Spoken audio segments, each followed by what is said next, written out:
ओम शांति। आइए सुनते हैं 21 जुलाई 2024 की प्यारे शिव बाबा की ज्ञान मुरली और ईश्वरीय महावाक्य। आज परमपिता पर शिव बाबा और ब्रह्मा बाबा दोनों अपने बच्चों के साथ सम्मुख बैठकर अपने दिल का हाल बता रहे हैं और बच्चों से अपने दिल का हाल पूछ रहे हैं कि प्यारे बच्चों, तुमने अभी तक, ये ब्रह्मा बाबा कह रहे हैं ना, कि बच्चों अभी तक तुमने शिव बाबा भगवान से जो कुछ सुना है वो तुमने क्या क्या सुना है? कुछ समझ में आ रहा है ज्ञान मुरली कि नहीं आ रही है? फिर शिव बाबा ने कहा, मेरे प्यारे बच्चों, मीठे बच्चों, आप सभी ब्राह्मण आत्माएं जितना तन मन धन सफल करते हो उतना ही क्या बनते जा रहे हो? सफलता के सितारे बन रहे हो। तो तुम बच्चों सफलता के सितारे बन रहे हो। तुमको कितनी खुशी होनी चाहिए। मैं भी बहुत खुश हूँ। इसलिए जो भी सफल करो बच्चों, वह दिल से करो और ज़्यादा सोचो नहीं। अगर बच्चों मजबूरी से किया या देखा देखी में किया तो उसका एवजा पूरा नहीं मिलेगा। भले तुम बच्चों कुछ तो ज़रूर मिलेगा क्योंकि दाता को दिया है ना, लेकिन पूरा नहीं मिलेगा। फिर बाप दादा ने कहा, बच्चों अब समय का इंतज़ार बिल्कुल नहीं करो। यह समय तो बच्चों आपकी रचना है और आप मास्टर रचता हो, क्योंकि रचता तुम्हारा शिव बाबा भगवान है, ये ब्रह्मा बाबा ने कहा है। तो बच्चों कभी अपनी रचना के अधीन नहीं होना है। तुम्हें बच्चों एक सेकंड में स्वयं को जीवन मुक्ति होना। इसलिए इंतज़ार नहीं बल्कि संपन्न बनने का इंतज़ाम करो। फिर शिव बाबा ने कहा, मेरे बच्चों, प्यारे बच्चों, छोटी छोटी बातों रूपी खिलौने से खेलना बंद करो। भिन्न भिन्न संस्कार वाली बातें आएंगी, लेकिन उनको रुचि से सुनना है। इस ज्ञान मुरली में बहुत अच्छी बातें भिन्न भिन्न आएंगी। सुनाना या ऐसा वायुमंडल बनाना, इसको कहेंगे रुकना। बाबा ने कहा, इनमें बच्चों समय गंवाने वाली आत्मा संपूर्णता की मंजिल से दूर हो जाएगी।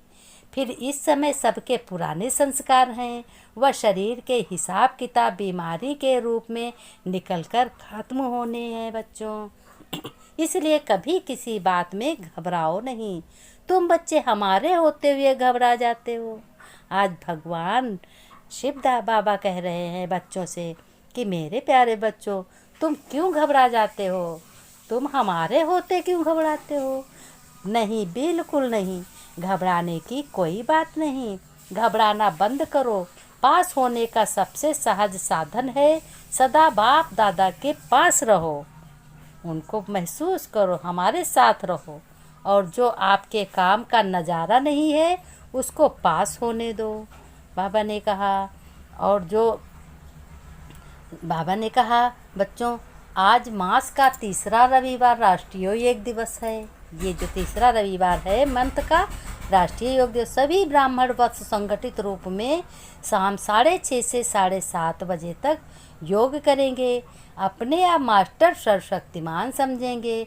सर्व निर्मल कमज़ोर आत्माओं को शुभ भावना से का अनुभव कराना है। चारों ओर अपने विश्व की किरणें फैलाना है। बाबा ने कहा कि तुम्हें विश्व का कल्याण करना है ना, तो साक्षात ब्रह्मा बाप समान कर्मयोगी फरिश्ता बनना है, तब साक्षात शुरू हो। आज बाप दादा दोनों बैठ अपने, आज ब्राह्मण संसार के रचता बाप दादा अपने ब्राह्मण संसार को देख देख बहुत खुश हो रहे हैं कि कितना छोटा सा प्यारा संसार है। हर एक ब्राह्मण के मस्तक पर भाग्य का सितारा चमक रहा है और कह रहे हैं, वाह बच्चे वाह, मेरे प्यारे बच्चे। फिर कह रहे हैं कि भगवान को पहचानने और बनने की श्रेष्ठ भाग्य की चमक है ये। जिस बाप को ऋषि मुनि तपस्वी नेति नेति कह के चले गए, उस बाप को ब्राह्मण संस्कार की भोली भाली आत्माओं ने जान लिया, पा लिया। अब भोली भाली आत्माएं कौन है? भोली भाली आत्माएं तुम ही बच्चे हो। ये भाग्य किन आत्माओं को प्राप्त होता है? जो साधारण आत्माएं हैं, जो ज्ञान को सुनती हैं, एक एक शब्द को धारण करती हैं। बाप भी साधारण तन में आते हैं। जो बच्चे भी साधारण आत्माएं ही पहचानती हैं। आज की इस सभा में देखो कौन बैठे हैं। कोई अरब खरबपति ज्ञान सुनते हैं, कोई साधारण आत्माओं सुनती है, कोई गरीब निवाज भी सुनती हैं। अरब खरबपति निवाज नहीं गाया जाता। मैं तो बच्चों सबको एक समान देखता हूँ, चाहे अरबपति हो, चाहे खरबपति हो, चाहे करोड़पति हो। लेकिन रामा का बहुत अच्छा कल्याणकारी नियम है। परमात्म कार्य में फुरी फुरी तालाब होना है। अनेक आत्माओं का भविष्य बनना है ना, 10-20 का नहीं, अनेक आत्माओं का सफल होना है। इसलिए गायन है कि बूंद बूंद से तालाब भरो। आप सभी जितना तन मन धन सफल करते रहते हो, उतना ही तुम सफलता के सितारे बन गए हो। सभी बच्चे सफलता के सितारे हो, बने हो या अभी बनना है? सोच रहे हो? सोचो नहीं बच्चों, बिल्कुल करेंगे, देखेंगे, करना तो है ही। ये सोचना भी समय गंवाना है बच्चों। यह तो कहना बिल्कुल भूल जाओ बच्चों। भविष्य और वर्तमान की प्राप्ति गंवाना है।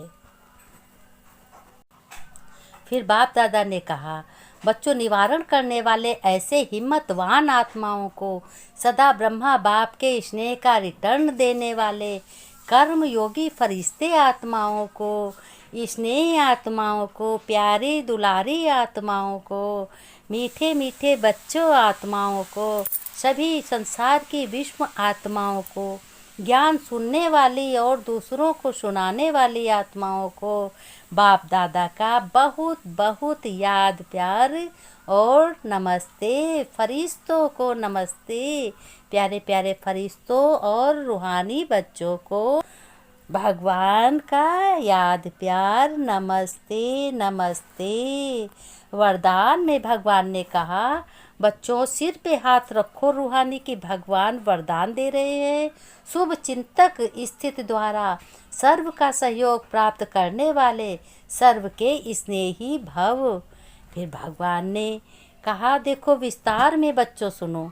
ऐसे समझ में नहीं आता होगा तो तुम विस्तार में सुनो कि शुभ चिंतक आत्माओं के प्रति हर एक दिल में स्नेह उत्पन्न होता है और वह स्नेह ही सहयोगी बना देता है। जहाँ बच्चों स्नेह होता है वहाँ समय संपत्ति सहयोग सदा न्यौछावर करने के लिए तैयार हो जाती है। जो शुभ चिंतक आत्माएं हैं स्नेह ही बनाएगा और स्नेह सब प्रकार के सहयोग में न्यौछावर बनाएगा। इसलिए बच्चों सदा शुभ चिंतन से संपन्न रहो और शुभ चिंतक बन सर्व को स्नेही सहयोगी बनाओ। आप राज्य में जन्म। ये फिर स्लोगन में बाबा ने कहा, इस समय दाता बनो बच्चों, तो आपके राज्य में जन्म जन्म हर आत्मा भरपूर रहेगी। घर में भरपूर रहोगे, जो भी कर्म करोगे उसमें भरपूर रहोगे, बहुत सफलता को प्राप्त करोगे। प्यारे बच्चों मेरी श्रीमत पर चलो बच्चों। शिव बाबा भगवान ने कहा, प्यारे बच्चों अक्सर करके सिर्फ एक गलती के कारण ही प्रैक्टिकल पेपर में फेल हो जाते हो। इसलिए बच्चों बहुत ध्यान दो, श्रीमत पर चलो बच्चों, तुम्हारा जीवन सफल हो।